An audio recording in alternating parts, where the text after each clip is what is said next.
नमस्कार। मैं धनंजय कुमार द नागरिक में आपका स्वागत है। राहुल गांधी ने भी फाइनली बोल ही दिया। राहुल गांधी ने ट्वीट किया है और ट्वीट करके बोला है, Ladakh's amazing people culture and traditions are under attack by BJP and RSS. Ladakhis asked for a voice. The BJP responded by killing 4 young men and jailing Sonam Wangchuk. Stop the killing, stop the violence, stop the intimidation. Give Ladakh a voice, give them the sixth schedule. Sonam Wangchuk का मैं जिक्र कर रहा था और सोनम वांगचुक को आज फिर इसलिए हम अपने सामने लेकर के आए हैं कि सोनम वांगचुक की गिरफ्तारी, वो भी देशद्रोह के मामले में, नेशनल सिक्योरिटी एक्ट के मामले में, राष्ट्रीय सुरक्षा कानून के तहत बड़ी खतरनाक है। सरकार के लिए बड़ा आसान है ये कह देना कि कौन देशद्रोही है, कौन देशभक्त है, और खास करके वो सरकार जो देशभक्ति के नाम पर ही सत्ता में आए, जिसको लगता है कि देशभक्ति का उसने ठेका लिया हुआ है। वही देशभक्ति का, उसी से देशभक्ति का जन्म हुआ है और उसी पे देशभक्ति खत्म हो जाती है। जिन पार्टियों को, जिन संस्थाओं को, जिन लोगों को लग रहा है वही लोग सत्ता में है। जब देश का स्वतंत्रता संग्राम चल रहा था तो यही लोग थे जो अंग्रेजों के पिट्ठू बने हुए थे, यही लोग थे जो स्वतंत्रता आंदोलन को नुकसान पहुंचा रहे थे, यही लोग थे जो मुखबिरी का काम कर रहे थे। तब गांधी ने, नेहरू ने, स्वतंत्रता संग्राम में लड़ रहे लोगों ने इनको देशद्रोही नहीं कहा था। शायद उन्होंने भूल की थी।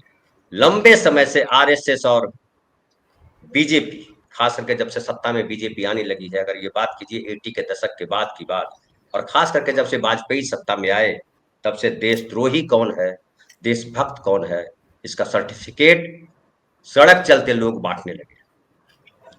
सोशल मीडिया पे देशभक्त और देशद्रोही का पोस्टर बांटा जा रहा है, तगमा पहनाया जा रहा है, और इसमें हमारी मोदी सरकार सबसे आगे है। जो कोई इनके खिलाफ बोलेगा, जो कोई इनके उद्योगपतियों की राह में आएगा, उसको देशद्रोही करके, रासुका लगा करके उसको जेल में बंद कर देंगे। सोनम वांगचुक के साथ यही हुआ। सोनम वांगचुक ने देशद्रोह का कोई ऐसा नहीं काम किया जिससे कहा जाए कि वो जो है देश को उनसे खतरा है, बल्कि देश के सेना के लिए हो या देश के आवाम के लिए, अगर वो पर्यावरण की चिंता कर रहे हैं, पर्यावरणविद माने जाते हैं सोनम वांगचुक, और अगर पर्यावरण के लिए चिंता कर रहे हैं तो वो चिंता केवल अपने लिए नहीं कर रहे हैं।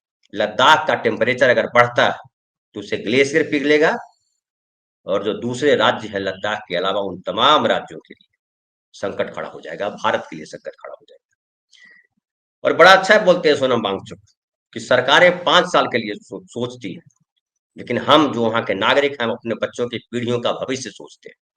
क्या नरेंद्र मोदी को पीढ़ियों का भविष्य की चिंता है? नरेंद्र मोदी और तो कहेंगे कि हमारे आगे पीछे कौन है, हम क्यों चिंता करें, हम तो जब तक जिंदा हैं सत्ता में बने रहे, उसके बाद देश जाए भाड़ में, मुझे क्या करना है। यही कर रहे हैं, यही कर रहे हैं नरेंद्र मोदी। देश भाड़ में जाए, मुझे कोई लेना देना नहीं है, जो हमारे खिलाफ बोलेगा उसको हम बंद कर देंगे, रासुका लगा देंगे, उस पर तमाम तरीके के आरोप लगा देंगे, और फिर जो है जेल में रहेंगे 5 साल 10 साल। फिर सरकार कहेगी, सरकार बदल जाएगी, यही सरकार फिर कहेगी कि कोर्ट में आएगा कि नहीं, इनके खिलाफ कोई सबूत नहीं पाया गया और ये देशद्रोही नहीं है। लेकिन उनके जो 10 साल बर्बाद किए गए, जो भय पैदा किया गया समाज में देशद्रोह के नाम पर, उसके लिए अपराधी कौन ठहराया जाए। राजनीति में कोई अपराधी नहीं ठहराया जाता है। राजनीति में सब नेता होते हैं, मंत्री होते हैं, प्रधानमंत्री बनते हैं और सारे सुविधाएं पाते हैं, लेकिन आम आदमी का जीवन जो है नरक बनाते हैं यही नेता लोग, जो देशद्रोही और देशभक्ति का सर्टिफिकेट बांटते हैं। ये सनातनी होने और नहीं होने का जो सर्टिफिकेट बांटते हैं, ये सर्टिफिकेट कहाँ से लाते हैं? इनके बाप दादा पुरखों ने दिया है सर्टिफिकेट बांटने का अधिकार। लेकिन दुर्भाग्य तब होता है जब देश की लगभग आबादी सोती रहती है, उसको सिर्फ अपनी जिंदगी दिखाई पड़ती है, उसको लगता है कि हम बोलेंगे तो मार दिए जाएंगे, उसको लगता है कि हम चुप रहेंगे तो हमको पता नहीं क्या मिल जाएगा। और जो लोग चुप हो जाते हैं वो जिंदा होकर भी मरे हुए के समान होते हैं। ये हम लोगों ने पढ़ा है। लेकिन जिस तरह से देश में हालात है, उसमें बोलना जरूरी है। राहुल गांधी ने बोला, ये अच्छा लगा लोगों को, लेकिन सवाल है कि क्या राहुल गांधी को भी देशद्रोह के मुकदमे में बंद किया जा सकता है? खुलेआम बोलते हैं, आप सोशल मीडिया पे देखिए, कहीं देखिए, रील देखिए, राहुल गांधी देशद्रोही है, प्रवक्ता बोलते रहते हैं। अभी तो मैं देख रहा था कहीं कोई प्रवक्ता बोला कि राहुल गांधी को भी सीने पर गोली मारी जा सकती है। ये कौन लोग हैं? इतने निडर कैसे हो गए? उन्हें न कानून का डर है, न न्यायालय का डर है, न पुलिस प्रशासन का डर है, न लोक लाज का भय है। ये कौन लोग हैं जो इतने निर्लज्ज होकर के सर्टिफिकेट बांट रहे हैं? और ये जो सर्टिफिकेट बांटने वाले लोग हैं, क्या सही मायने में यही देशद्रोही नहीं है, जिन्होंने देश के भीतर कई देश पैदा कर दिया? हिंदू मुसलमान के नाम पर देश, अगड़ा और पिछड़ा के नाम पर देश, अवर्ण और सवर्ण के नाम पर देश, जातियों के नाम पर देश, राज्यों के नाम पर जो देश पैदा कर दिया है, भाषा के नाम पर जो देश पैदा किया है, क्या इनसे भी बड़ा कोई देशद्रोही हो सकता है? हम इसी सब पर चर्चा करेंगे आज और समझेंगे देश की आगे बढ़ती राजनीति को। हमारे साथ फिलहाल 4 साल हमारे साथ देखिए प्रफुल्ल भाई है। प्रफुल्ल भाई नमस्कार, आपका स्वागत है। प्रफुल्ल भाई हमारे रेगुलर साथी हैं। हमारे साथ है जलील भाई। जलील भाई नमस्कार, आपका स्वागत है। जलील भाई लंबे समय के बाद हमारे साथ जुड़े हैं। रात में दिक्कत होती है हम लोगों को, खास करके जलील भाई को जल्दी सोना होता है। और जलील भाई अभी श्रीनगर में ही है, जम्मू कश्मीर के रहने वाले हैं। और हमारे साथ हैं प्रदीप चौहान भाई। प्रदीप भाई नमस्कार, आपका स्वागत है। प्रदीप भाई जो है उनका अपना चैनल है खबर हाट, जैसे द नागरिक है वैसे खबर हाट है, और खबर हाट इनका बहुत पुराना चैनल है। हम तो फिर भी नए हैं, बाद में आए। और प्रदीप भाई का लंबा पत्रकारीय अनुभव रहा है चैनलों का, जी टीवी से लेकर के आज तक तमाम चैनलों में काम किया है। और रहते चूंकि हिमाचल प्रदेश में है, इसलिए हिमाचल प्रदेश हो या हरियाणा हो या दिल्ली हो या जम्मू कश्मीर के लिए भी पत्रकारिता की इसलिए बखूबी समझते हैं। हमने कहा कि आज 2 और एक्सपर्ट को बुलाया जाए जो बहुत करीब से देखे हुए उन चीजों को। जलील भाई सबसे पहले मैं आपके पास आता हूं। जम्मू कश्मीर ने सबसे ज्यादा देशद्रोही और फलाने फलाने का आरोप झेला है, इसलिए आप उस पीड़ा को ज्यादा बेहतर समझते होंगे। लेकिन क्या सोनम वांगचुक को देशद्रोही ठहरा दिया जाना कहीं से भी सही कहा जा सकता है? और सरकार के लिए इतना आसान क्यों हो जाता है कि किसी को कह दे देशद्रोही है? धनंजय भाई, मेरी तरफ से आपको और साथी को, पैनलिस्ट को और आप के जो दर्शक लोग हैं उनको मेरी तरफ से आदाब। परेशानी ये है कि औरों को देशद्रोही कहने वाले खुद अब देशद्रोही साबित हो रहे हैं। मतलब कि जो भी शख्स मौजूदा हुकूमत के खिलाफ या उसकी पॉलिसीज के खिलाफ बोलेगा या प्रदर्शन करेगा, वो देशद्रोही है। अगर आप लद्दाख की बात करते हैं तो इसके बैकड्रॉप पे मैं थोड़ा आपको लिए चलता हूं। बात 13 जुलाई 1931 की है, वही दिन जिस दिन उमर अब्दुल्ला को रोका गया उन शहीदों को श्रद्धांजलि देने से, जो उस दिन श्रीनगर सेंट्रल जेल के बाहर 22 लोग डोगरा फौज के हाथ मारे गए थे। उसके बाद क्या हुआ कि जब अंग्रेजों ने, जिनका बराह रास्त जम्मू कश्मीर की हुक्मरानों के ऊपर कंट्रोल था, यानी कि डोगरा राजा महाराजा हरि सिंह के ऊपर, तो यहाँ का रोष देखकर एक कमीशन कायम किया गया जिसका नाम गलेंसी कमीशन था। गलेंसी कमीशन ने सारे हालात का जायजा लेकर ये रिकमेंडेशन दे दी 1933 में कि एक सभा परिषद बनाई जाए जिसमें 75 मेंबर हों, और उसमें 33 मेंबर जो होंगे वो इलेक्टेड होंगे और कुछ मेंबर 15 के करीब शायद एडमिनिस्ट्रेशन से होंगे और बाकी महाराजा हरि सिंह की तरफ से नॉमिनेटेड होंगे। अब उन्होंने क्या किया, उन्होंने आबादी के तनासब से मुसलमानों को, जम्मू कश्मीर के मुसलमानों को 20 सीटें दे दी, हिंदुओं को 9 और सिखों को 2। गलत बात थी। लद्दाख बहुत बड़ा रीजन है, हालांकि आबादी बहुत कम है। हमारे यहाँ जितना एमएलए की कॉन्स्टिट्यूएंसी में आबादी होती है, वहां पार्लियामेंट मेंबर की आबादी उतनी होती है। वहां 20-20 हजार लोगों के लिए एक एमएलए चुना जाता था जम्मू कश्मीर लेजिस्लेटिव असेंबली में, जहां उनके 4 मेंबर हुआ करते थे, और 1.5 लाख के लिए एक पार्लियामेंट मेंबर हुआ करता था। खैर, ये बात की बात है। तो उन्होंने क्या किया कि 1933 में ही लद्दाख के बुद्धिस्ट ने, कारगिल के लोगों ने नहीं, लद्दाख के बुद्धिस्ट ने एक ऑर्गेनाइजेशन बनाई, Ladakh Buddhist young men's organisation association, इस तरह, जो बाद में 1934 में लद्दाख बुद्धिस्ट एसोसिएशन बन गई, जो जिनका मकसद ये था कि हम यहाँ की जो कल्चरल वैल्यूज हैं, यहाँ की जो आइडेंटिटी है या यहाँ की जो सभ्यता है, उसकी हिफाजत के लिए काम करेंगे। बात तब बिगड़ गई जब पंडित जवाहरलाल नेहरू 1947 में पाकिस्तानी रेडर्स की तरफ से हमला किए जाने के बाद यूनाइटेड नेशंस में चले गए और यूनाइटेड नेशंस सिक्योरिटी काउंसिल ने कई रेजोल्यूशंस पास की कि अनडिवाइडेड जम्मू कश्मीर में प्लेबसाइट होना चाहिए। अगर लोग चाहें पाकिस्तान के साथ जा सकते हैं और अगर लोग चाहें तो हिंदुस्तान वो इसके लिए वोट करेंगे। और लाल चौक में ऑन रिकॉर्ड पंडित जवाहरलाल नेहरू है कि मुझे बड़ी पीड़ा होगी अगर यहाँ के लोग रायशुमारी में पाकिस्तान को चुनेंगे, लेकिन अगर उनका वही फैसला होगा हम वही मानेंगे। खैर ये तो हुई हिस्ट्री की बात।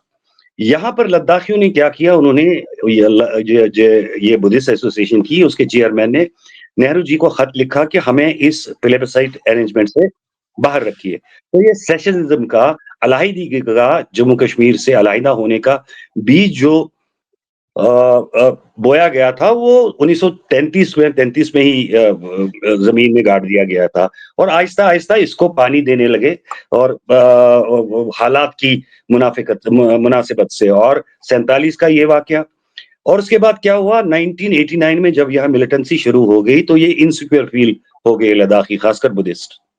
तो उन्होंने क्या किया कि उन्होंने वहां पे मुस्लिम्स का बाइकआउट कर दिया, खासकर कश्मीरियों के खिलाफ।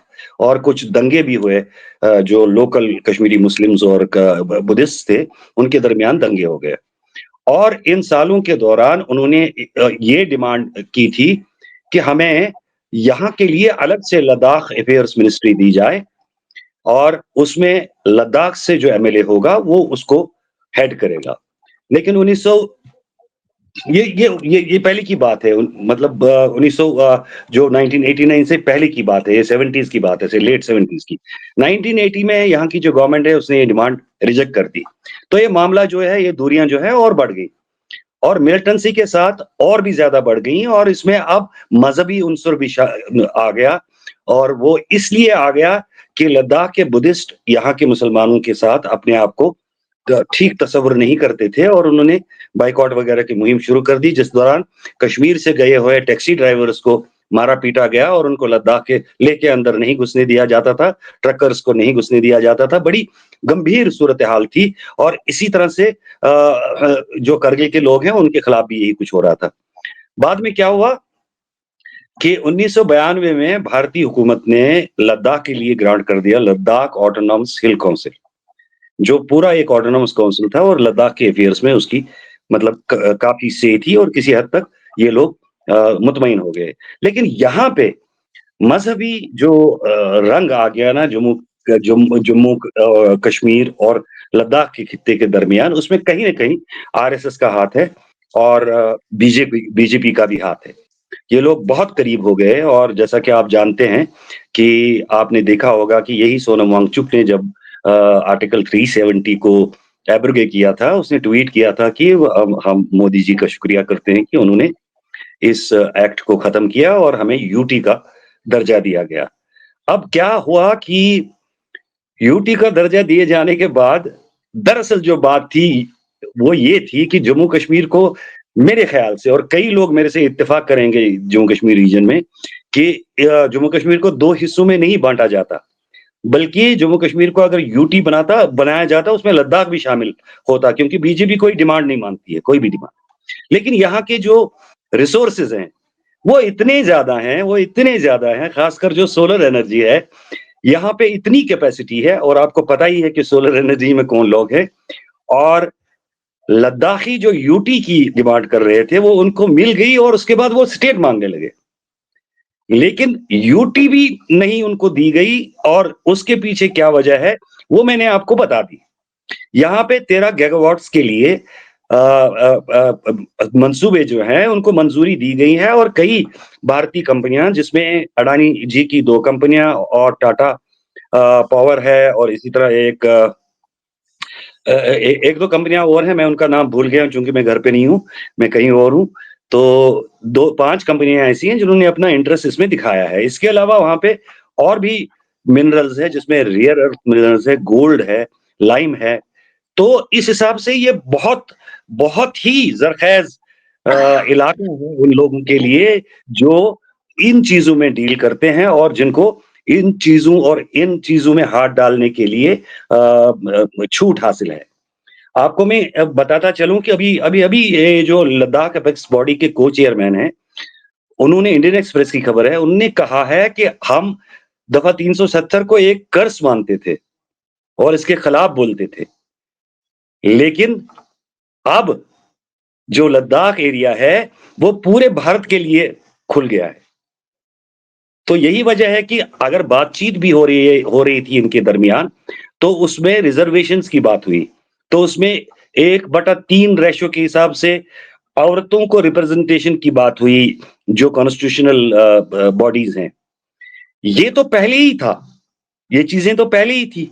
लद्दाख को नौकरियों में रिजर्वेशन थी, लद्दाख को सब्सिडीज थी, ऐसी सब्सिडीज जिनको आप मतलब गाड़ियां कोड़ियों के मोल मिलती थी उन्हें। टैक्स हेवन था, मगर मजहबी उनसुर जो शामिल हो गया उसने उनको मतलब पीछे से जो ये क्या कहते हैं धक्का मिला, वो उसमें फिर मजहबी रंग आ गया। मजहबी रंग आने के बाद उन्होंने सिर्फ और सिर्फ कश्मीरी मुसलमानों की के वो जो या मतलब राज में तो वही थे जो चीफ मिनिस्टर वगैरह थे, ज्यादा तो रिप्रेजेंटेशन कश्मीर से थी जो मुसलमान थे। तो मसला यही है, लद्दाख के लोगों को कोई परेशानी नहीं थी। उनमें भी वो कीड़ा पड़ गया जो पूरे मुल्क में है, और नतीजा ये हुआ कि तबाह हो गए। और जहां तक वांचू की बात है, ये तो बड़ा चैंपियन था इस चीज का, यहाँ यूटी बनाई जाए, हमें अलग किया जाए, 370 को खत्म किया जाए। अब चखे मजा। और सबसे बड़ी बात जो है, यहाँ हमारे लोकतंत्र में जो प्रदर्शन करने का, प्रोटेस्ट करने का हक हासिल है, जबान तक नहीं खोल सकते आप तो प्रदर्शन करने की बात नहीं है। जो आदमी कल तक देश प्रेमी होगा और उसने साबित भी कर दिया होगा, जैसा कि आपने प्रोग्राम की शुरुआत में कहा कि देशभक्ति एक्नॉलेज दिखाने, और वो एक्नॉलेज होने के बावजूद भी अगर वो एक गलती करे डिस्पेंसेशन के खिलाफ, या डिस्पेंसेशन की जो मंशा है, तो फिर वो पाकिस्तानी एजेंट भी बनता है, जॉर्ज सोरोस का भी एजेंट बनता है, और चाइना का भी एजेंट बनता है। अब देखिए उनके खिलाफ जो इंक्वायरी हो रही है वो किस चीज की हो रही है? 3.5 लाख, 19,000, 20,000, शर्म की बात है। अगर आप भी अभी थोड़ा सा मतलब ये आपको जरूरत होगी, 2 मिनट में आप 19,000 जेब में से निकाल सकते हो। और इल्जाम लगाया गया कि वो ये पैसा जो है देशद्रोह के लिए इस्तेमाल करता था। इससे बड़ी और पीड़ा और विलंबना क्या हो सकती है? प्रदीप भाई, मैं थोड़ा आपसे समझना चाहता हूँ, फिर आप आएंगे कि क्या आपको लग रहा है वांगचुक ने क्या गलती की? वांगचुक तो कल तक बड़े चहेते थे उनके, नरेंद्र मोदी जी के, बीजेपी सरकार के 370 के एक पक्षधर वहीं से मिल गया कि नहीं 70 से 370 खत्म करो।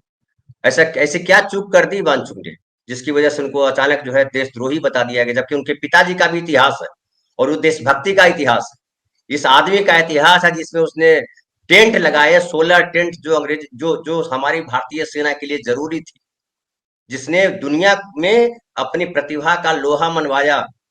उसको कोई खैरात में मैग्सेसे अवार्ड नहीं दे दिया था, उसको कोई खैरात में पैसे नहीं दिए थे, चंदा नहीं दिया था कि तुम्हारी कंपनी घाटे में है लेकिन फिर भी हम चंदा दे रहे हैं कि हमारी कंपनी को कल ये आएंगे तो फायदा पहुंचाएंगे, इसलिए चंदा नहीं लिया था। बावजूद इसके सोनम वांगचुक देशद्रोही बन गए।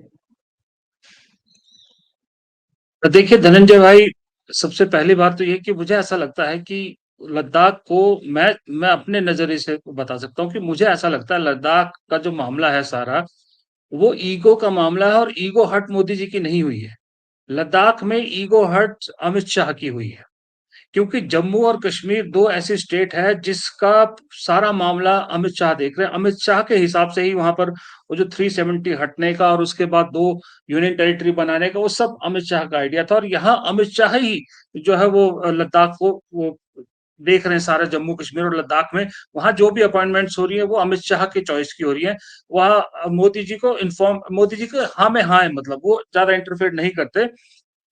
लेकिन जब सोनम वांगचुक कहते हैं कि भाई पिछली बार जब बैठक हुई थी या जो भी उन तक मैसेज पहुंचाया गया था, अमित शाह ने ये कहा था कि वक्त आने पर आपकी डिमांड्स को मान लिया जाएगा या वक्त आने पर विचार किया जाएगा। लेकिन सोनम वांगचुक जिस तरह से दिल्ली मार्च किया था उन्होंने कुछ दिन पहले, और उसके बाद जिस तरह से दोबारा आप धरने पे बैठ गए थे, वो एक चीज तो मानते हैं कि मोदी शाह में दोनों में एक क्वालिटी सेम है कि ईगो बड़ी जल्दी हर्ट हो जाती है। ये जब जिससे एक बार ईगो से बात अटक जाए तो अटक जाती है इनकी। तो वो चीज अटक गई कहीं अमित शाह की कि भाई सोनम वांगचुक जो है वो जबरदस्ती लाइमलाइट में, और लाइमलाइट में कोई आए तो ये भी इनको पसंद नहीं है। ये तो राहुल गांधी से भी यही दिक्कत है कि राहुल गांधी आजकल लाइमलाइट में आ रहे हैं, राहुल गांधी लगातार नैरेटिव सेट कर रहे हैं, तो वो सबसे बड़ी दिक्कत है।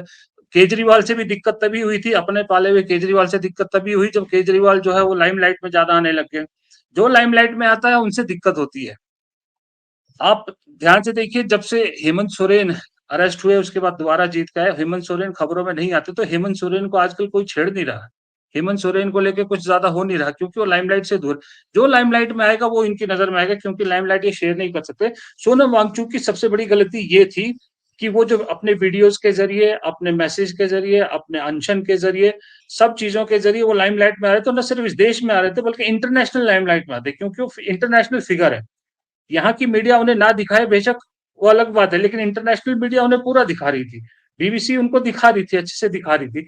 वो दिक्कत हो रही थी कि इंटरनेशनल लेवल पे एक तो मोदी जी को जो है वो पता नहीं किसी ने उनको, जो भी उनके एडवाइजर थे, उन्हें अभी कुछ टाइम पहले तक विश्व गुरु की छवि जो बना रखी थी, यही थी कि भाई आपको बड़ी बड़ी फेंकी है कि हम 1 घंटे के लिए युद्ध रुकवा देंगे, हम ये कर देंगे, हमने जो है वो छात्रों को वहां से निकाल लिया। जो ट्रंप का सपना भी है ना, नोबेल का, वही सपना मोदी जी को भी दिखाया था किसी ने, मुझे ऐसा लगता है। अब वो सपना सबसे पहले ट्रंप ने उनका तोड़ दिया, जब ट्रंप ने सीज फायर कह दिया। अब ऐसे में अगर इंटरनेशनल कैरेक्टर कोई और खड़ा हो जाता है इस देश में, तो वो इनको बर्दाश्त नहीं हो सकता। सबसे बड़ी दिक्कत तो ये हुई। और दूसरी बात, उन्हें ऐसा लगता है कि अगर लद्दाख की बात मानी जाती है, तो जैसे जलील भाई मेरे से ज्यादा बेहतर बता सकते हैं, तो फिर जम्मू कश्मीर को भी आपको स्टेटहुड देना पड़ेगा। वो जम्मू कश्मीर को स्टेटहुड अभी वो दे नहीं सकते, वो किसी भी हाल में उनके है ही नहीं, उसके चार्टर में है ही नहीं, क्योंकि उनकी जड़ें ही कुछ नहीं है। जिस दिन वो इंतजार में है कि किसी तरह से थोड़ी सी जड़ बन जाए, तब जाके स्टेटहुड देंगे। लद्दाख को दिया तो इनको देनी पड़ जाएगी। लेकिन यहाँ थोड़ी सी मुझे ऐसा लग रहा है कि जब से 11वां साल शुरू हुआ है इस सरकार का, इनका जो थिंक टैंक है वो think tank out of idea हो गया। अब आप देखिए, 10 साल से जो राजनीति करने की कोशिश कर रहे हैं वही राजनीति अभी भी कर रहे हैं, जबकि सिचुएशन बिल्कुल चेंज हो गई है। दस लेकिन ये साल में आपकी लाइन बड़ी इंटरनेशनल अच्छी, आपकी लाइन बड़ी अच्छी है ना, कि थिंक थिंक ऑफ, क्या क्या आपने बोला, आउट ऑफ थिंक हो गया, क्या बोला आपने? Think tank out of idea हो गया, सही बात है, वो थिंक टैंक हाँ, out of out think of हो गया आइडिया वो। हो गया, ये बड़ा कमाल की लाइन, हम्म, ये सही लाइन है, हाँ। क्योंकि आप ये देखिए भाई, 10 साल से इंटरनेशनल युवा, इंटरनेशनल यूथ जो है वो नई रिसर्च, नई चीजें, नई स्टार्टअप वो सब कर रहा था। भारत का युवा जो है वो अपना कांवड़ यात्रा कर रहा था या मस्जिदों के बाहर हुड़दंग कर रहा था। लेकिन अचानक से 11वें साल में युवा सड़क पर उतर आया है। उसे याद आ गया कि भाई हमारी तो असली जो इशू है वो तो बेरोजगारी है, पेपर लीक है, नौकरी है। लेकिन ये आज भी वही बात कर रहे हैं। और मुझे उस दिन बड़ी हैरानी हुई कि 11 साल बाद भी अनुराग ठाकुर जब कहते हैं कि हनुमान पहले अंतरिक्ष यात्री थे, तो वहां से आप आइडिया लगाए कि इनका मशीनरी वहीं टिक गई है। जो जिस बीजेपी मशीन को तारीफ की जाती है ना कि भाई इनकी चुनावी मशीन है, बहुत जबरदस्त, हर 24 घंटे काम करती, वो अटक गई है। उसका कोई पुर्जा अटक गया, वो वहीं उसी टाइम फ्रेम में अटक गई, उससे आगे नहीं निकल पा रही। कांग्रेस की जो चुनावी मशीन है या जो मशीनरी है, वो उन्होंने उसको जो है वो रवा कर दिया है, तेल वेल डाल के जरा उसको अच्छी स्पीड में ले आए हैं। इसलिए ये थोड़े से अभी आपको दिक्कत चारों तरफ से हो रही है।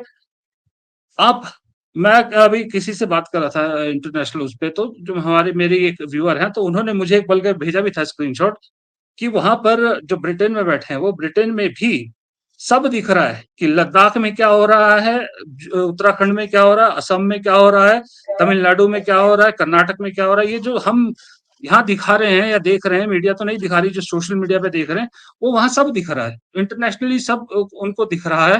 तो वो कह रहे हैं कि वो चिंता तो है, लेकिन उससे भी ज्यादा चिंता ये है कि जो इंडिया के डिफेंस एक्सपर्ट भी कह रहे हैं कि एक तरफ मणिपुर, एक तरफ लद्दाख, दोनों बॉर्डर स्टेट को आपने डिस्टेबलाइज कर दिया है। इस टाइम दोनों वो है, और दोनों जगह चीन तो चाहता ही ऐसी सिचुएशन है, दोनों जगह चाइना बैठा है।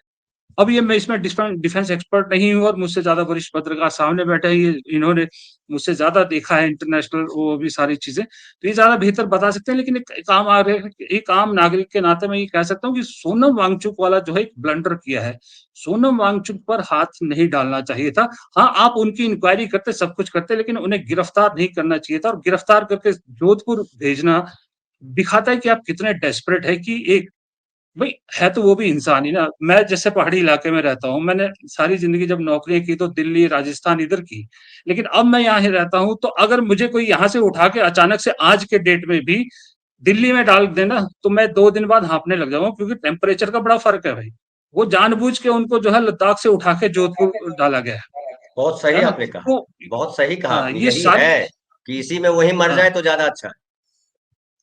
ये सारी चीजें ना तोड़ने की कोशिश है कि किसी तरह तोड़े, कुछ जो हम फिल्मों में देखते हैं ना, 80s की फिल्मों की, पुलिस वाले मारते थे, करते थे, मान मान।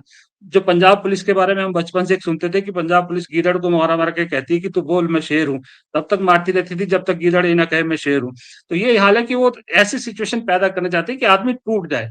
लेकिन सोनम वांगचुक को थोड़ा सा इन्होंने अंडर एस्टिमेट कर लिया। वो आदमी अगर टूटने वाला होता तो अब तक तो उसके पास इतने ऑफर थे, इतना सब कुछ था, वो कहीं से कहीं पहुंच पहुंच चुका होता है। इतने पेटेंट, इतने कुछ है, जिसपे एक फिल्म बन गई पूरी। तो मुझे लगता है वो थोड़ा सा मधुमक्खी के छत्ते पे हाथ डाल दिया इस सरकार ने। सोनम वांगचुक पे इंक्वायरी कर लेते, सब कुछ कर लेते, गिरफ्तार करके। जो अभी लद्दाख के जो आप देखोगे आसपास, तो वहां के लोगों में रोष और बढ़ गया है। अब रोष बढ़ेगा तो फिर उसका खामियाजा भी भुगतना ही पड़ेगा। जी। जी, जी। सुनील जी, मैं आपके पास आता हूँ। और जो रोष बढ़ेगा, हालांकि अभी कर्फ्यू लगा हुआ है, रोष सड़क पे दिखाई नहीं पड़ रहा है, खामोशी है, शांति है। लेकिन अब जो भाजपा समर्थक हैं, मोदी भक्त हैं, देशभक्त, कथित देशभक्त जो हैं, जिनको लगता है कि भारत माता की जय बोल देना ही देशभक्ति है, जय श्री राम बोल देना ही देशभक्ति है, इसके बाद देश कहीं बचता नहीं है, नारे के बाद देश है ही नहीं कहीं। क्या आपको लगता है, वो कह रहे हैं कि राहुल गांधी को भी गोली मार दी जानी चाहिए एक दिन ऐसे ही, राहुल गांधी को भी जेल में बंद कर दिया जाना चाहिए, राहुल गांधी पे भी देशद्रोह के मुकदमे दायर होने चाहिए, राहुल गांधी देशद्रोही है। सांसद बोलते हैं, मंत्री बोलते हैं, जॉर्ज सोरोस से का फंड आता है राहुल गांधी के पास और राहुल गांधी देश को अस्थिर करना चाहते हैं। मणिपुर गए, उस समय भी कितना हंगामा मचा। क्या आपको लगता है कि राहुल गांधी को भी ये जेल में बंद कर सकते हैं?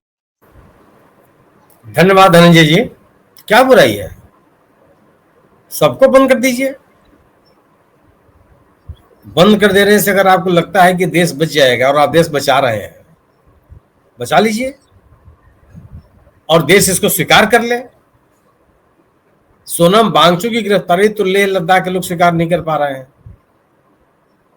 राहुल गांधी को गिरफ्तार कर लेंगे। अब राहुल गांधी ने कौन सा ऐसा पाप किया है?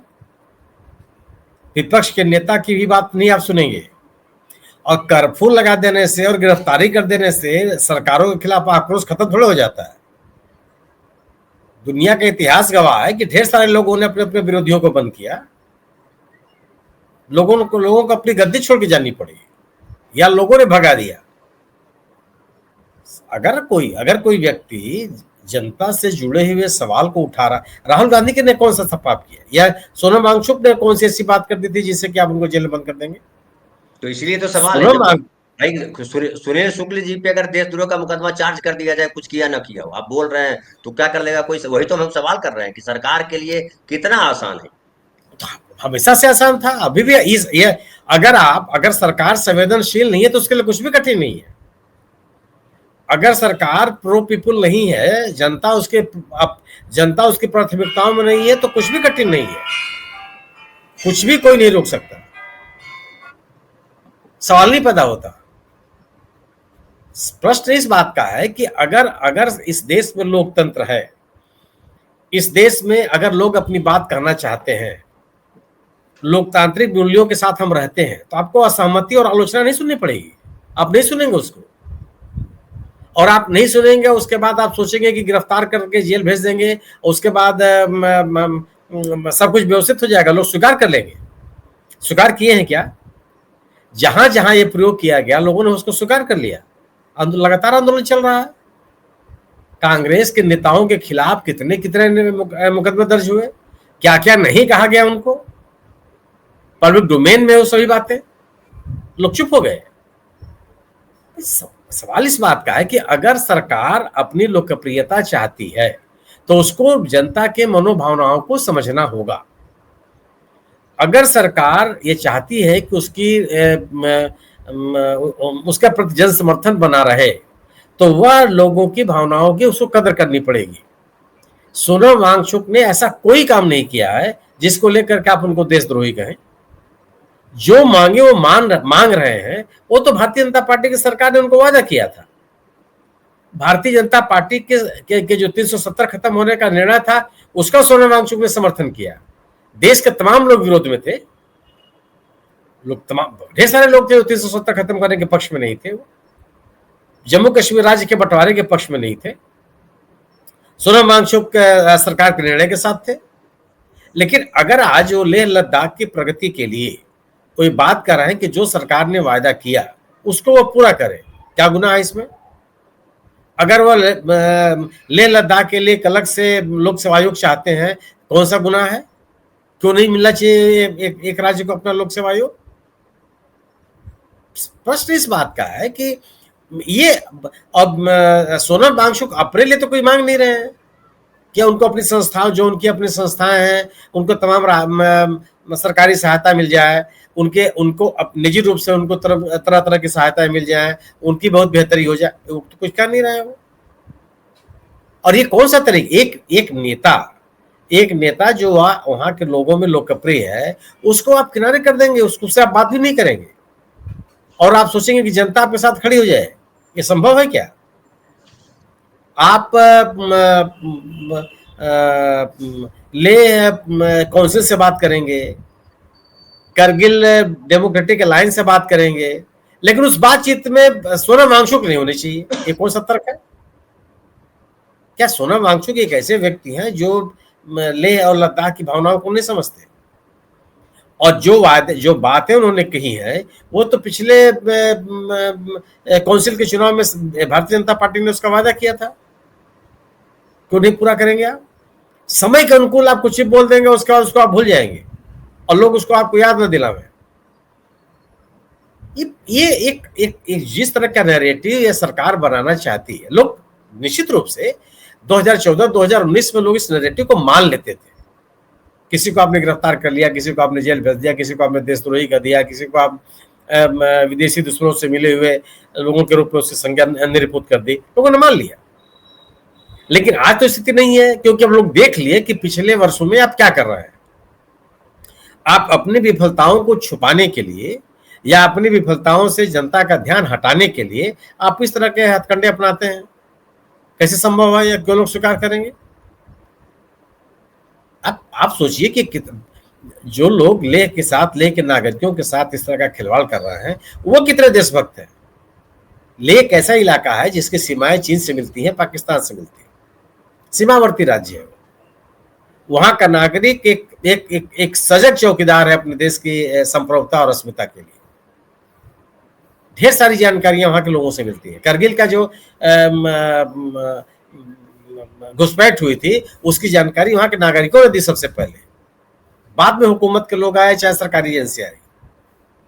और आप उस इलाके के साथ आप इस तरह का खिलवाड़ करेंगे? क्यों करेंगे भाई? और क्यों लोग स्वीकार कर लेंगे इसको? राहुल गांधी ने जो बात की, राहुल गांधी का कोई एक ऐसा वक्तव्य, आप कहते हैं राहुल गांधी को विदेश से सहायता मिलती है। अरे भाई, विदेश से सहायता कोई बोरा में रुपया थोड़े आता है, तरीका तो ही है पैसा आने का। वो संभव है क्या कि सरकार के पास, इस देश के किसी नागरिक के पास विदेश से पैसा आ जाए और सरकार को पता न चले? ये कभी हुआ है?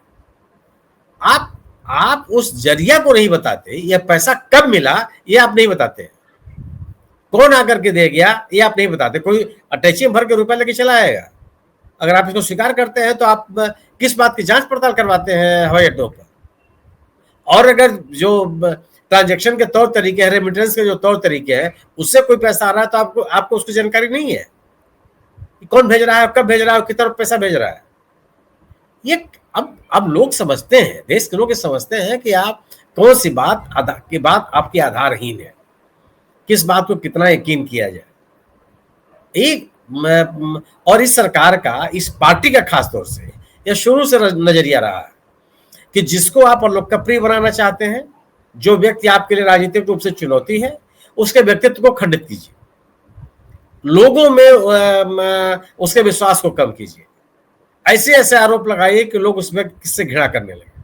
ये हमेशा से इनका काम रहा है। ये आप राहुल गांधी का आप याद कर लीजिए। राहुल गांधी को 2014 से ही सत्ता में आने के बाद या उसके पहले से क्या क्या कहते रहे, पप्पू पप्पू पप्पू पप्पू। किसी नेता के साथ जो 5 बार का सांसद है, उसको आप इस तरह से निरूपित करेंगे कि नहीं, आपकी राजनीतिक शैली है। सोनिया गांधी के बारे में क्या क्या नहीं कहा गया, किन राजनीतिक विरोधियों के बारे में कौन कौन सी बातें नहीं कहेंगी। ठीक है, लोगों ने स्वीकार किया, किसी ने नहीं स्वीकार किया।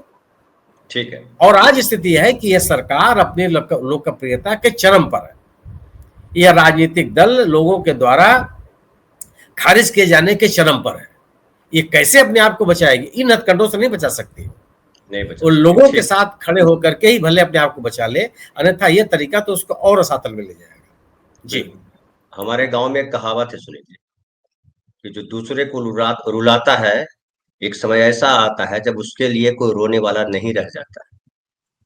फिर से मैं दोहरा देता हूँ, जो राइट साइड सुन रहे हैं वो भी उनको कहने के लिए हो जाए। हमारे यहाँ कहावत है, जो दूसरों को रुलाता है, एक ऐसा समय आता है जब उसके लिए रोने वाला कोई नहीं रह जाता है। ये प्रकृति का नियम है, और जो प्रकृति के नियम के खिलाफ चलता है, वो कहे कि मैं सब भगवान को मुट्ठी में कैद कर रखा है, उससे बड़ा बेवकूफ धरती पे न कोई पैदा हुआ था न होगा आने वाले समय में, क्योंकि प्रकृति किसी के वश में नहीं है। एक झटके में सुनील जी, ट्रंप ने सारी हैकड़े निकाल दी। कितने आप बहादुर थे, कितना मीडिया आपको डंका बजवा रही थी, डंका एक एक हैकड़ी में फूट गया जब वो जहाज पे आया था हथकड़ी बांध करके, प्रवासी भारतीय, एक झटका में तोड़ दिया सारा कांच। क्या प्रफुल्ल भाई, किसी को अब जो सुनील जी ने बड़ा अच्छा मोड़ पे लाके खड़ा किया कि अब इनका इकबाल नहीं रहा कि किसी को बदनाम कर सके। हालांकि जो पढ़े लिखे सही मायने में इंसान है, पढ़ा लिखा एक होता है जो डॉक्टर बन गया, इंजीनियर बन गया, साइंटिस्ट बन गया, यूनिवर्सिटी का वाइस चांसलर बन गया, लेकिन वो अब तक पता नहीं कर पाया कि वो अपने अपने ताकत से चल रहा है या ईश्वर की ताकत से चल रहा है, उसको पता ही नहीं। यानी ना ईश्वर को जानता है ना स्वयं को जानता है। ऐसे लोग पढ़ लिख करके भले आजीविका के लिए 10, 15, 25 घर बना ले, लेकिन उसके आगे क्या? उनकी संतानें कहाँ भटकेगी? हमने देखा है अपने गांव इलाके में प्रफुल्ल भाई, मैं बहुत बाहर तो दुनिया घूमा नहीं हूँ, कल तक जिनके महल थे ना, हवेली थी, उनकी औलादों के लिए जो है टूटा हुआ कमरा है जिसका चूता है, वो बनवाने का पैसा नहीं है। ये हमने देखा है अपने गांव इलाके, है ना। ये प्रकृति, अब इसको अब दुनिया दूसरे तरीके से लेती है। मैं इसको बोलता हूँ कि आपने जो किया, जो बोया, वो काटा आपकी औलादों ने। जब दादा आम का पेड़ लगाता है, पोता आम का फल खाता है, तो दादा जहर का फल लगाएंगे तो पोता और उसका पोता जहर ही खाएगा ना, आम कहाँ से आएगा? तो क्या आपको लगता है कि इस तरह से बदनाम करने से, ये जो कर रहे हैं, अमित शाह करें, नरेंद्र मोदी करें, उनके बगल में कोई बैठा हुआ अरुण नेहरू जैसा कोई किरदार हो वो करे, कोई करे, क्या इनकी मति पूरी तरह से गायब हो गई है? क्या ये नहीं उनको दिखाई पड़ रहा है कि जो आप कर रहे हो वो सही है या नहीं है? और अगर सही अगर नहीं है तो आज नहीं, कल नहीं, परसों आपकी कब्र से निकाल करके आपको टांग देंगे चौराहे पर। इतने बदला में, घृणा में इतने भरे हुए हैं लोग। घृणा से बचाने का एक ही रास्ता रहा दुनिया में कि मानवीयता का पाठ पढ़ाया जाए।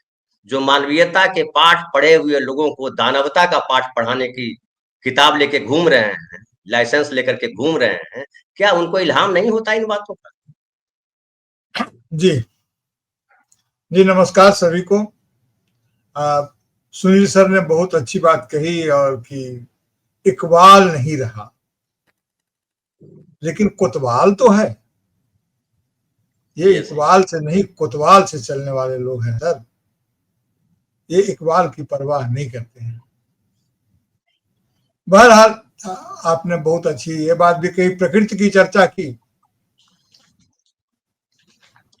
और खबर हाट के संपादक जो हैं प्रदीप जी, उन्होंने भी तापमान की बात कही। मुझे भी ये लग रहा था कि तापमान का अंतर कहाँ वहाँ, मुझे लगता है कि 8-9 डिग्री का तापमान वहाँ होता है इस समय, और अभी जोधपुर में तो 29, 30, 32, 33 का तापमान होगा। प्रकृति को लेकर के सोनम वांगचुक काफी सक्रिय रहे हैं। अब देखिए कि इन्हीं के संदर्भ में प्रकृति के आयुधीकरण, वेपनाइजेशन ऑफ नेचर, ये सरकार कर रही है। बड़ी अच्छी बात उन्होंने कही कि उनका थिंक टैंक जो है सो अब आउट ऑफ स्टॉक हो गया है, लेकिन थिंक टैंक तो, ये सब बुरी बुरी बातें तो अभी थिंक टैंक में है। किसी ने सलाह दी होगी कि जैसे मछली को पानी से निकाल लेना ही उसके लिए सबसे बड़ी सजा है, तो सोनम वांगचुक को उनके पर्यावरण से निकाल करके बाहर ले आइए, उनके लिए बड़ी सजा हो जाएगी। और वो जोधपुर में लाकर के उनको रख दिया गया।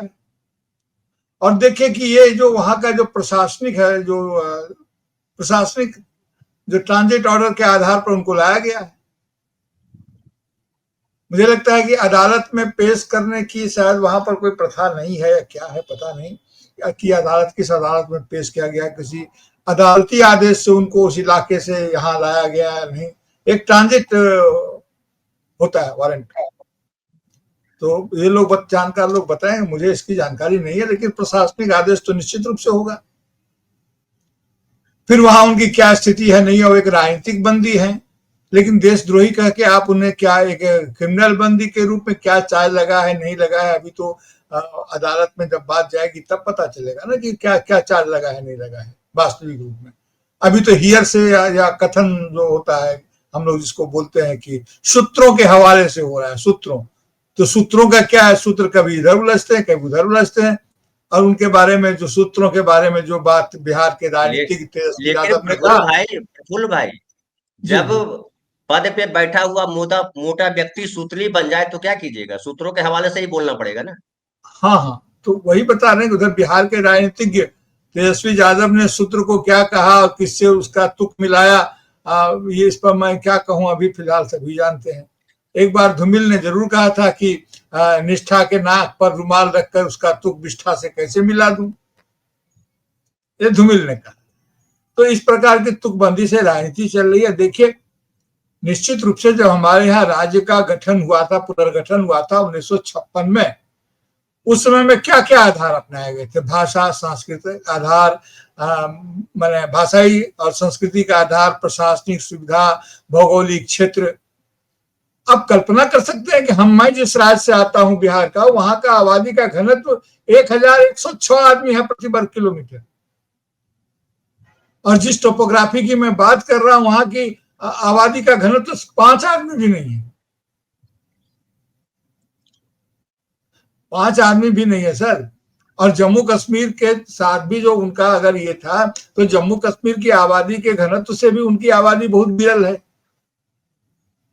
वो अपनी निर्दोषिता के शिकार हुए कि उन्होंने इस सरकार को समर्थन दिया, या मोदी जी के नेतृत्व में उन्होंने अपनी आकांक्षा उन्होंने व्यक्त की कि हाँ ठीक है, उनको लगा कि अपनी निर्दोषिता का जो हर सहज आदमी सरल आदमी होता है उसके वे शिकार हुए, उन्होंने इनको समर्थन दे दिया, उनको लगा कि इनको पूरा करेंगे।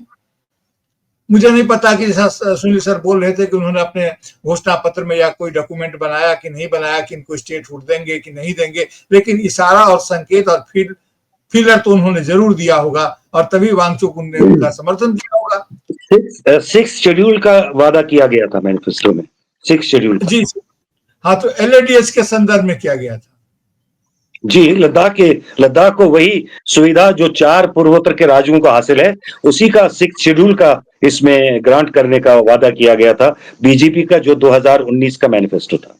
जी, आप बिल्कुल सही कह रहे हैं, लेकिन मैं कह रहा हूं कि जिन 4 का आपने हवाला दिया है उनको तो स्टेटहुड हासिल है। स्टेटहुड का वादा नहीं था, स्टेटहुड का वादा नहीं था। नहीं, सवाल तो ये है ना कि ये जो 6 शेड्यूल में कौन आता है? बिना स्टेट हुए क्या 6 शेड्यूल में आएंगे? तो सभा मैं वहां पर पॉइंट कर रहा हूं कि ये बिना स्टेट हुए अगर आपने ये वादा किया था, तो आपने सीधा सीधा ये वादा किया था और वांगचुक जी उस निर्दोषता के शिकार हुए। तो मैं ये कह रहा हूं कि देखिए सर, अब कुछ बुनियादी बातें हम लोगों को करनी चाहिए। आप सभी काफी समझदार और प्रखर बुद्धिजीवी हैं। क्या भारत के राज्य क्या केंद्र का अधीनस्थ होता है? ये एक बुनियादी सवाल है। हमारी राज्य सरकारें केंद्र सरकार की अधीनस्थ संस्थान नहीं होती है। भारत संघ बना है, भारत के राज्यों के संघात्मक ढांचा के रूप में हम गए हैं, भारत संघ का हम हिस्सा हैं, हम उसके अधीनस्थ नहीं हैं। लेकिन यह सरकार लगातार इस तरह का व्यवहार कर रही है। केंद्र संघ में आने के बाद संघ सरकार, मैं इसे सेंट्रल गवर्नमेंट नहीं कहूंगा, कॉन्स्टिट्यूशन में इन्हें संघ सरकार कहा गया है। एक मिनट, ये तो जो लिख रहा है ना गधा, तुम्हारे जैसे बहुत गधे आए शेर का फोटो लेकर के, समझ गए? ये अखंड भारत का फोटो बना कर तू क्या लग रहा है? नाम तो साला तू अपना लिख नहीं सकता है, अपना चेहरा तो दिखा नहीं सकता, तू सबको जेल में ही बंद करा देगा। अकाउंट तुम्हारा बाप आके चेक करेगा, बोल चेक करने के लिए। तो मैं ये कह रहा था कि मैं इन्हें केंद्र सरकार नहीं कहूंगा, ये बुनियादी गलती रहती है। मैं इन्हें संघ सरकार कहूंगा, जो संवैधानिक इनका स्टेटस है। यूनियन गवर्नमेंट ऑफ इंडिया, ये यूनियन गवर्नमेंट है, सेंट्रल नहीं। सेंट्रल गवर्नमेंट, हेड गवर्नमेंट सब में अंतर होता है, हेड ऑफिस, सेंट्रल ऑफिस में अंतर होता है। मैं बिल्कुल तकनीकी बात कह रहा हूं, मैं जानता हूं, लेकिन मैं यूनियन गवर्नमेंट ऑफ इंडिया कहूंगा। जो संघ सरकार है, संघ के अधीन राज्य नहीं होते हैं।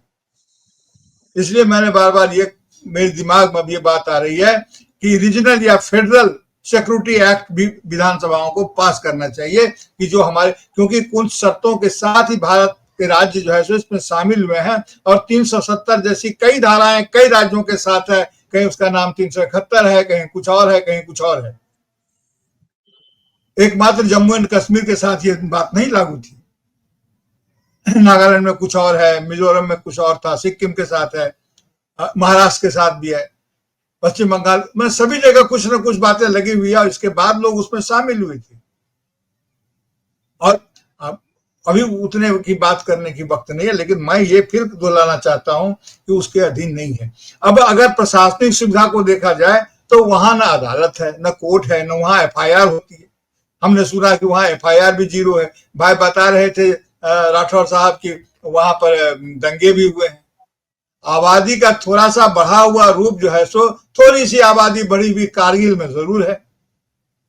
और अगर लेह को इधर को रख दिया जाए तो उनकी तो प्रति किलोमीटर 3 आदमी भी नहीं ठहरता है। तो ये जो एक विचित्र स्थिति है, इसलिए उनको वो दर्जा तो होना चाहिए कि उनको आत्मनिर्णय का अधिकार और आत्म प्रशासन का अधिकार भी उनको दिया जाना चाहिए था। जैसा कि 6th शेड्यूल में अगर उन्होंने किया है, तो उनकी आबादी वहां पर कम है, तो उनके लिए प्रावधान किया जाना चाहिए था। 6th शेड्यूल में करने का मतलब ये होता है कि उसकी जमीन को सीधे हस्तांतरित नहीं किया जाएगा। आदिवासी जो नोटिफाइड एरिया है, उसके जमीन को कोई नॉन आदिवासी नहीं खरीद सकता है। तो अगर वहां की जमीन को कोई दूसरा जो है सो नॉन लद्दाखी अगर नहीं खरीद लेगा, देखिए ला का अर्थ होता है दर्रा, पहाड़ का, तो जो तिब्बती भाषा का शब्द है, ला का अर्थ है दर्रा, और दाह का अर्थ है देश, वो दर्रों का देश है।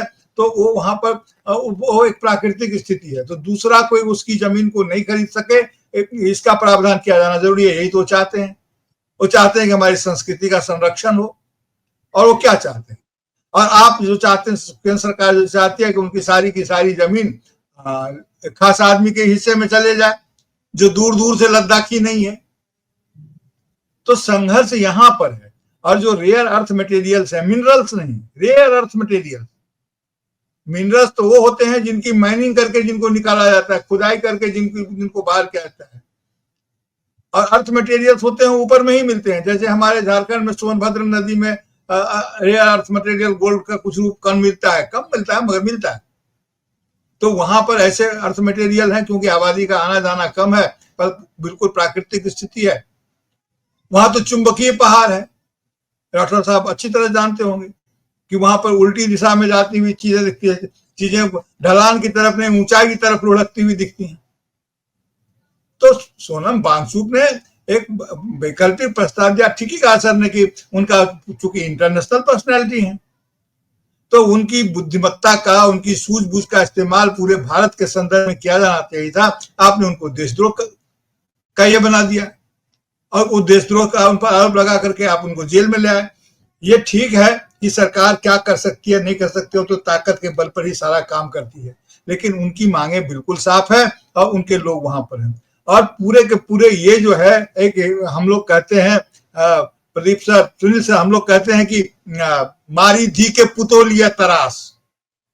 अपनी बेटी को जो डांटता है कोई, तो उससे पुत्र वधू परेशान होती है, क्योंकि वो बातें जा रही होती है पुत्र वधू।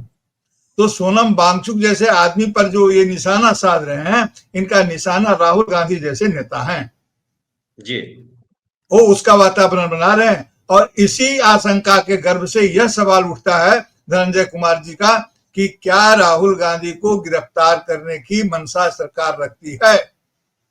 मैं कहता हूं कि शुरू से रखती है, लेकिन उसके अनुकूल परिस्थिति नहीं बना पा रही है। उसके अनुकूल परिस्थिति में बनाने में इनको बहुत सारी दिक्कतें आ रही है। इनका पप्पूकरण किया, उसे सफल नहीं हुए। राहुल गांधी दिन प्रतिदिन एकदम निखरते हुए चले गए, और अब अगर इनको 2 साल की सजा दिलवा करके जेल में रखने की बात जब उनकी संसद सदस्यता को वापस लेने की बात जब खड़ी की गई तो उसकी प्रतिक्रिया उन्होंने देख ली, फटाफट उन्होंने सब कुछ छोड़ दिया। और ये आदमी तो कह चुका है कि आग से खेलने के लिए तैयार है। जब इनकी बहन ने कहा था कि भाई तुम आग से खेल लो, उन्होंने कहा कि हाँ एक दिन सबको आग में मिल जाना है। तो राहुल गांधी जैसा कृत संकल्प आदमी जब इनके सामने खड़ा है तो मैं ये अक्सर कहता हूं कि ये जो है सो दो दरवाजे का एक ताला है, उस ताले का नाम है राहुल गांधी।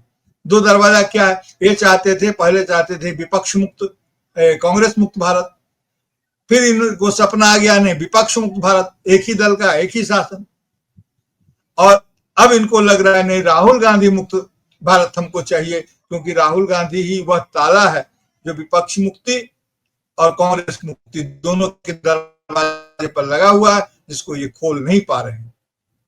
और जाहिर है कि इसके लिए तमाम तरह के हाथ पैर चला रहे हैं।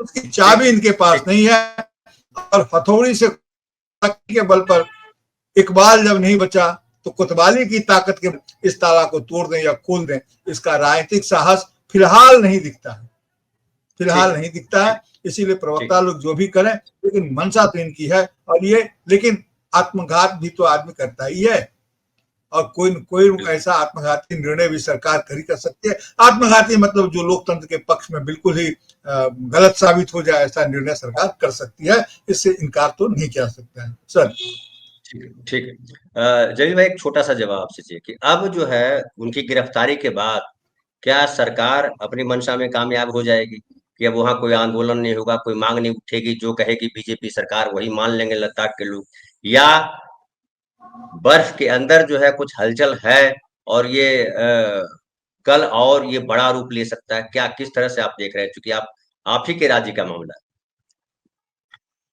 देखिए, लद्दाख की जहाँ तक बात है, अगरचे मैंने कहा कि 1989 में जो मामला वहाँ पे उठा हिंदुओं और मुसलमानों के दरमियान, जो ये बुद्धिस्ट्स और मुसलमानों के दरमियान अगर तफरका पैदा भी हुआ, लेकिन लद्दाखी लोग इतने मासूम हैं कि थोड़ी ही देर में उनको समझ आया कि वो एथनिकली भी सेम है और उनका जो कल्चर भी है कम से कम वो भी सेम है, सिर्फ मजहब अलग हैं। और बुद्धिज्म वैसे भी अमन का मजहब है, प्यार का मजहब है, तो उन्होंने बहुत जल्दी लद्दाख रीजन को मणिपुर बनने नहीं दिया। उन्होंने आपस में रिकंसिलिएशन की, और एक ऐसी रिकंसिलिएशन की कि जहां पे अगर किसी जमाने में किसी वक्त में लद्दाख के बुद्धिस्ट कश्मीरियों का यानी कि नेशनल कॉन्फ्रेंस पीडीपी से इख्तलाफ रखते थे या कश्मीर बुद्धिस्ट पार्टी से इख्तलाफ रखते थे, वही नेशनल कॉन्फ्रेंस का मेंबर वहां पर आज पार्लियामेंट मेंबर है।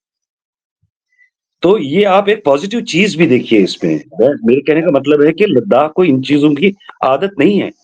ये जो आज हुआ है इन चीजों का वो समझते ही नहीं है क्या है। तो आन फान में अगरचे वहां पे वायलेंस हुई, जिसके भी मतलब वजूहात जायज हैं या नाजायज हैं, वहां पे 2 लोगों की तबीयत खराब हो गई थी। नॉर्मली भी अगर हमारे आसपास कहीं बुजुर्ग बीमार हो जाएं या किसी प्रताड़ना के कारण उनको तकलीफ पहुंचे तो हमें भी गुस्सा आता है। गुस्से में उन्होंने जो भी किया वो गलत किया, लेकिन अमूमी तौर पे लद्दाखी बहुत मासूम हैं और इस वक्त जो खबरें आ रही हैं लद्दाखी बहुत डरे हुए हैं, खामोश हैं, और उन्हें ये यकीन नहीं था कि उनका जो आइकॉन है, बल्कि मैं तो ये कहूंगा मुझे भी फख्र है इस पे सोनम पे। वो सोनम हमारे श्रीनगर के कॉलेज में पढ़ा हुआ है, इंजीनियरिंग उसने श्रीनगर से की हुई है और यहीं पे वो परवान चढ़ा है। तो एक तरह से वो हमारा भी नुमाइंदा था, चाहे उनके जो पॉइंट ऑफ व्यू दूसरा हो इस बारे में। और उसके पीछे भी वजह वही है, जैसा कि आप लोग भी जानते हैं कि बुद्धिस्ट मासूम हैं और उनको वर्गलाना बहुत आसान होता है, और कई अरसे से वो उन लोगों के गोद में बैठे हुए थे जो उनको वर्गला रहे थे। और उसका नतीजा ये निकला कि न सनम ही मिला न विसाले सनम। जैसे कि आज जो को चेयरमैन है उन्होंने कहा कि हमारे हक हुकूक जो थे 370 में प्रोटेक्टेड थे। आप मुझे कश्मीरी समझ के ये इल्जाम न दीजिए कि मैं अपनी चाहत को प्रोपगेट करता हूं, लेकिन लद्दाखी वही मांग रहे हैं जो 370 में है, नया कुछ नहीं मांग रहे हैं। 370 जो गारंटी करता है आपका तशख्खुस, आपकी पहचान, आपकी रिजर्वेशन, आपके जमीनों की रक्षा, आपकी नौकरियों की रक्षा, वही तो मांग रहे हैं। तो वो तो उन्हें हासिल था पहले भी, और बल्कि उससे ज्यादा था। टैक्स फ्री एरिया था, रिजर्वेशन खास किस्म की थी उन लोगों के साथ, और साथ में वो सब्सिडीज भी मिलती थी उनको। और आप देखिए, मैं आज की बात नहीं कर रहा हूँ, मैं लद्दाख गया हूँ। आपके मतलब शहरों में, मैं कश्मीर छोड़ के मैं शहरों में, जो शहरों के करीब गाँव हैं या देहाती इलाके हैं, वहाँ ऐसी सड़कें नहीं हैं, जैसी लद्दाख में थी। और लद्दाख काफ़ी खुशहाल थे। हम जानते हैं उनको, आपसे ज़्यादा हम जानते हैं लद्दाखियों के हालात, इकोनॉमिकल हालात कैसे हैं। Economically they are more sound than the people of Jammu और द पीपल ऑफ कश्मीर। अब जो है सो है, वो किस चीज़ में आ गए। हालाँकि अगर वैसे भी दफ़ा 370 हटता, अगर लद्दाखी उसकी हिमायत न करते, उनको उस तरह भी वही नुकसान पहुँचता जो उनको अब पहुँच रहा है। मगर एक चीज़ जो दुःख की बात है कि वो अ, एक तरह के झांसे में आ गए। और सबसे बड़ी जी दुःख की बात है, वो मेरे पूरे देश के लिए करूँगा, यहाँ पे विरोध का आप प्रदर्शन नहीं कर सकते। यहाँ इख्तिलाफ़ राय नहीं रख सकते आप। और फिर प्रदर्शन, शायद अगले दिनों में एक कानून निकलेगा कि any type of protest is band. अगर कोई भी प्रोटेस्टर है, वो शायद पाकिस्तानी होगा या सोरोस का आदमी होगा या इसी तरह चीन का आदमी होगा। अब इसको ये जो सोनम है, एक इंटरनेशनल फिगर था, मुख्तलिफ किस्म की कॉन्फ्रेंसेस में उनको बुलाया जाता था। अब बांग्लादेश का जो आजकल सदर बना हुआ है या वज़ीर-ए-आज़म है, क्या है, मोहम्मद प्राइम यूनूस, मिनिस्टर है, मोहम्मद हाँ, यूनूस। वो भी एक इकोनॉमिस्ट है। किसी कॉन्फ्रेंस में साथ रहे हैं, मिले हैं, फोटो उठाई है। अब बांग्लादेश के भी एजेंट है। पाकिस्तान भी किस लिए गया? किसी कॉन्फ्रेंस के लिए, किसी ऐसे इवेंट के लिए जो इंसानियत के लिए, इंसानियत की भलाई के लिए रहा होगा। नहीं जाने देना चाहिए, जिसने जाने दिया वो जिम्मेदार है। अगर आपको इतना ही दुख है कि वो पाकिस्तान चला गया और पाकिस्तान में उसने मतलब वो वैज्ञानिक है, वो कहीं भी जा सकता है, कोई भी उसको बुला सकता है। तो क्या ये उसका कसूर है कि वो एक वैज्ञानिक है और वैज्ञानिक की हैसियत से वो ऐसी कॉन्फ्रेंसेस में या ऐसे मुल्कों का दौरा करता है, जहाँ से उनको बुलाया जाता है या जहाँ उनकी ज़रूरत होती है। मगर जी हमारे यहाँ तो कोई भी आपके आपके अकाउंट में अगर ₹1 भी डॉलर की सूरत में आए, यानी ₹80 आएँ डॉलर की सूरत में, आप भी अंदर हो जाएँगे। चाहे आपको सड़क पे किसी अंग्रेज़ ने दिया हो, मेरी तरफ से ये गिफ्ट है आपको। ये चीज़ें हो रही हैं हमारे मुल्क में। बिल्कुल सही, ठीक है, ठीक है। फिर वही है कि जो बबूल का पौधा लगाता है उसको आम नहीं मिलता है। ये तो, और ये कोई ईश्वर के भरोसे बात नहीं कर रहा हूँ, ये बात तो नेचर के भरोसे है। प्रदीप भाई, छोटा सा आपका जवाब चाहिए कि ये दिख रहा है कि सोनम वांगचुक ने जो किया, सोनम वांगचुक जो जैसा कि बता रहे हैं कि सारी फैसिलिटीज तो उसके पास थी, अलग स्टेट के चक्कर में आपने सब जो है एक तरह से कहिए कि सूली पे लटका दिया। अब इसके बाद क्या लग रहा है, सोनम वांगचुक को गिरफ्तार कर लेने के बाद जो सोनम वांगचुक के समर्थक हैं वो चुप बैठ जाएंगे, या उनको अपनी गलती का सोनम वांगचुक को ही एहसास हो जाए कि हमने ही गलत लड़ाई लड़ी, फाइनली हमें तो ये भुगतना ही हुआ। क्या आप किस तरह से देख रहे हैं लेह को, लद्दाख को अब? यही चीज आपको याद होगा कि जब राहुल गांधी लद्दाख गए थे लास्ट टाइम, उन्होंने भी अपने भाषण में, रैली में यही कहा था कि यहाँ के जो प्राकृतिक संसाधन है उन पर इनकी नजर है और उसे ये अपने लोगों के लिए इस्तेमाल करना चाहते हैं। और ये तो अब सामने है कि ये सरकार कोई पॉलिटिकल पार्टी या मोदी जी नहीं चला रहे, कॉर्पोरेट हाउस ही सरकार चला रहे, उन्हें तो हर जगह फायदा चाहिए। अब उस फायदे के चक्कर में जाओ, अब सोनम वांगचुक एक बहुत बड़ा वो बीच में आ रही थी, क्योंकि लद्दाख को लेके अभी टूरिज्म में बहुत, या इससे भी प्रोजेक्ट से रिलेटेड हर अलग अलग तरह के बहुत सारे लोग इंटरेस्टेड है, बहुत सारी चीजों के लिए इंटरेस्टेड है, क्योंकि वहाँ बहुत सारा अभी तक नहीं छेड़ा गया इस तरह से, उत्तराखंड हिमाचल की तर्ज पर उसको अभी इतना नहीं छेड़ा गया।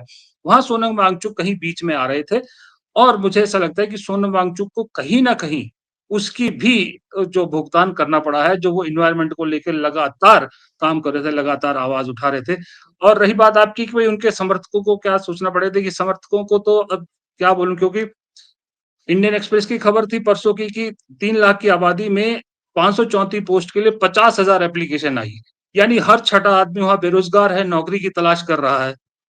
तो वो एक फ्रस्ट्रेशन है। अब वो उम्मीद करूंगा मैं कि मणिपुर की तरह सरकार उसको ढीला ना छोड़े, इस मामले को इतना आगे ना होने दे।